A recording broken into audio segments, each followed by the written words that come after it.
जो है इन्होंने काफ़ी कोशिश करी कि फ्रेंड्स आज की इस वीडियो में देखें इंडियन मीडिया का रिएक्शन जो वेस्ट इंडीज पीएनजी की टीम से जो है बड़ी मुश्किल से वो जीती है।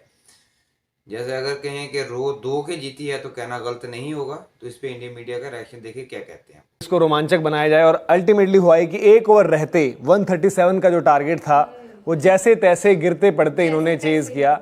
आई थिंक 2 ओवर्स बड़े इनको महंगे पड़ गए, एक छठा ओवर और एक 18वां ओवर। उन दोनों ओवर्स में 18-18 रन गए थे। अदर देन दैट पीएनजी ने मतलब जिस तरीके से कंडीशंस को देखते हुए जो हम बात भी कर रहे थे कि इस विकेट पर और स्पिनर्स के लिए यहाँ पर असिस्टेंस रहता है, स्लोविश बॉलर्स आप या फिर कटर्स वगैरह का इस्तेमाल करो, तो पूरा फंसा दिया था। वेस्ट इंडीज़ ने चोक कर ही दिया था और वो एक ऐसा खिलाड़ी शायद जो काफ़ी कम लोगों ने सोचा होगा कि शेहोप से ऊपर ये यहाँ पर खेलेंगे रॉस्टन चेज, क्योंकि ऑफ स्पिन एक तो ऑप्शन देते हैं और ऐसी सिचुएशंस के लिए कि स्पिन को टैकल कर लेते हैं।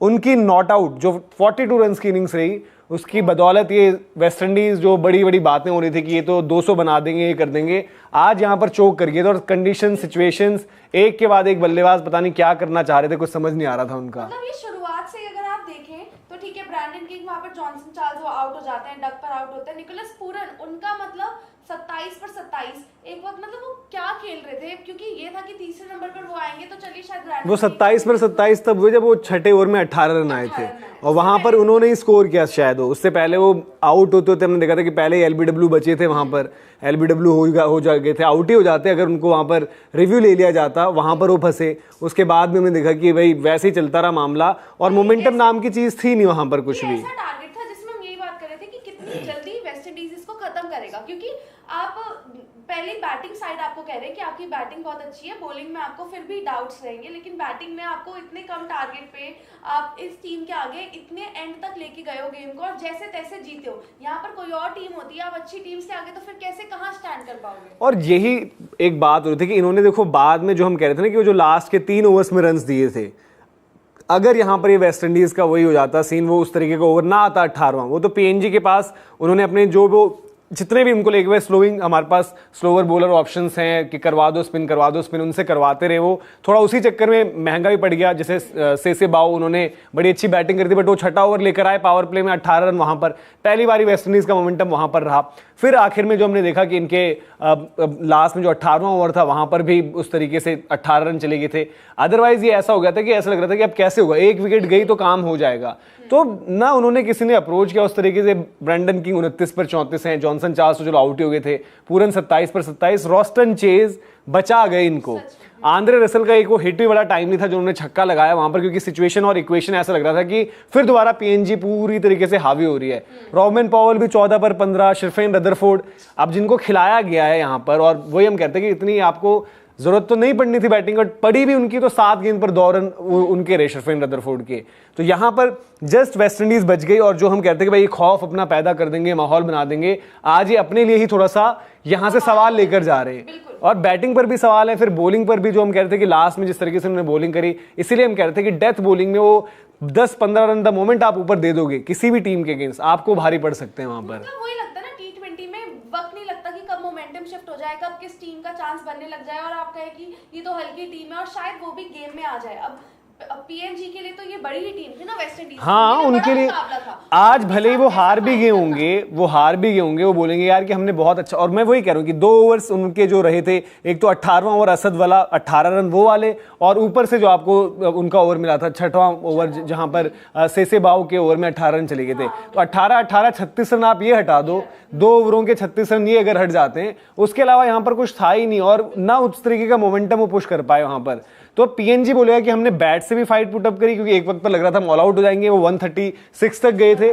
और बॉलिंग में भी डिफेंड करते हुए वो जिस तरीके से उन्होंने गेंदबाजी करी है, एक एक चीज कंडीशंस को समझा। मतलब हम बात ही करते हैं कि भाई ठीक है, थोड़ा सा आपके पास इनएक्सपीरियंस रहता है, और वहां पर जिस टाइम पर अटैक भी किया उनके पास जवाब नहीं रहा, क्योंकि उतना शायद वो फ्रिक्वेंटली गेंदबाजी नहीं करते होंगे, बट वो 2 ओवर का फर्क है। अदर देन दैट ये गेम फिर पीएनजी की ही पूरे तरीके से हो जाता। और जो हम बात कर रहे थे भाई कि ये छोटी टीम्स भी आकर परफॉर्म करती हैं तो थोड़ा माहौल बनता है, वो माहौल आपका आज से ही हो जाता।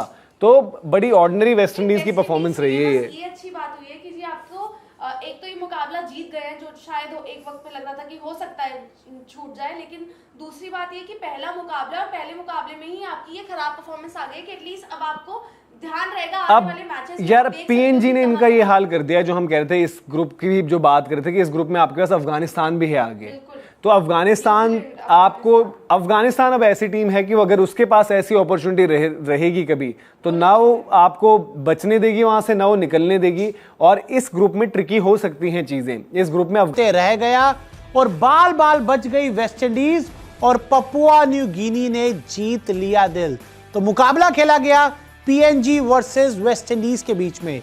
मैच तो वेस्टइंडीज ने आखिर में जीत लिया, लेकिन यह कहना गलत नहीं होगा कि पपुआ न्यू गिनी ने इस मुकाबले में सभी का दिल जीत लिया, क्योंकि एक समय ऐसा आ गया था कि जब पपुआ न्यू गिनी ने वेस्टइंडीज के टॉप के 5 बल्लेबाजों को पवेलियन भेज दिया था और जीत उनसे ज्यादा दूर नहीं थी। लेकिन तब रसल आए और उन्होंने पपुआ न्यू गिनी को पूरी तरह से मसल के रखा और निकोलस पूरन ने 27 पे 27 बनाकर आउट हो गए।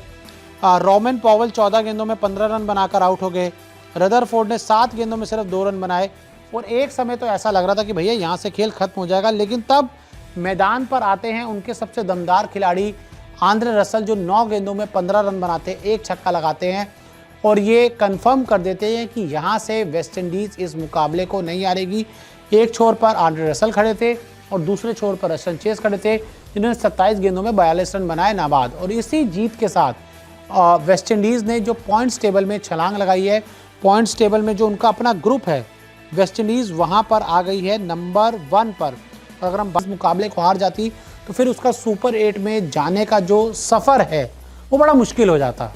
लेकिन ऐसे में वेस्टइंडीज़ ने अंत में अच्छा क्रिकेट दिखाया। लेकिन यहाँ पर पपुआ न्यू गिनी की बहुत तारीफ़ करनी होगी, उनके गेंदबाजों की बहुत तारीफ़ करनी होगी कि जिस तरह का क्रिकेट उन्होंने खेला, एक समय तो उन्होंने वेस्टइंडीज़ को बैकफुट पर ला दिया था।